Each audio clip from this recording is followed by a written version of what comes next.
ডারউইনে ইতিহাস গড়ল টাইগাররা। অস্ট্রেলিয়ার মাটিতে বাংলাদেশের প্রথম টেস্ট জয়। যে কোনো ফরম্যাটে অস্ট্রেলিয়ার মাটিতে টেস্ট জয় সবচেয়ে বড়, বললেন শান্ত। অস্ট্রেলিয়ায় ঐতিহাসিক জয়ে টেস্ট চ্যাম্পিয়নশিপে আরও শক্ত অবস্থানে বাংলাদেশ। মালয়েশিয়াকে ওয়ানডে সিরিজে হোয়াইট ওয়াশ করল বাংলাদেশ অনূর্ধ্ব-23 দল। বৃষ্টিও থামাতে পারল না ভারতকে। রানের বন্যায় ভাসালো স্বাগতিক শ্রীলঙ্কাকে। সারাদিনে ঘটে যাওয়া ক্রিকেটের দেশি বিদেশি খবরগুলো এক নজরে দেখে নেওয়া যাক।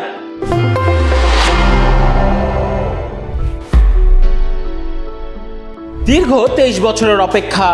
অস্ট্রেলিয়ার মাটিতে আজ যেন শোনা গেল বাঘের গর্জন।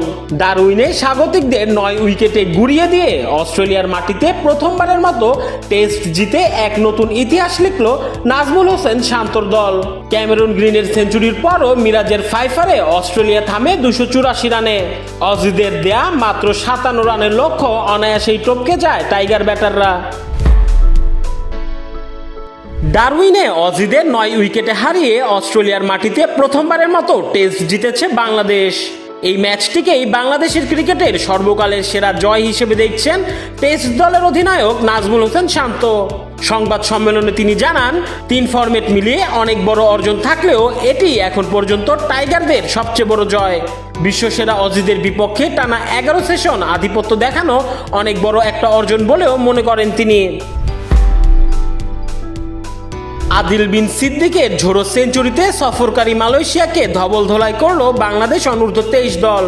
আদিলের 135 রানের সাথে খালিদ ও জাওয়াদের 50-তে 7 উইকেটে 369 রান তোলে অনূর্ধ্ব-23। 370 রানের পাহাড় সম লক্ষ্য তাড়া করতে নেমে মাত্র 132 রানে গুটিয়ে যায় মালয়েশিয়া। ফলে 237 রানের বিশাল জয় নিয়ে সিরিজ 3-0-তে নিজেদের করে নেয় জুনিয়র টাইগাররা। অস্ট্রেলিয়ার মাটিতে ঐতিহাসিক টেস্ট জয়ের প্রভাব পড়েছে বিশ্ব টেস্ট চ্যাম্পিয়নশিপ WTCর পয়েন্ট টেবিলেও। অস্ট্রেলিয়ার বিপক্ষে 9 উইকেটের জয়ের পর পয়েন্ট টেবিলে 4-এ থাকা বাংলাদেশের তালিকায় অবস্থান না বদলালেও বদলেছে শতকরা পয়েন্টের বিচারে। এর আগে শতকরা পয়েন্ট 58.35% থাকলেও অজিদের হারানোর পর এখন তা বেড়ে দাঁড়িয়েছে 66.67%।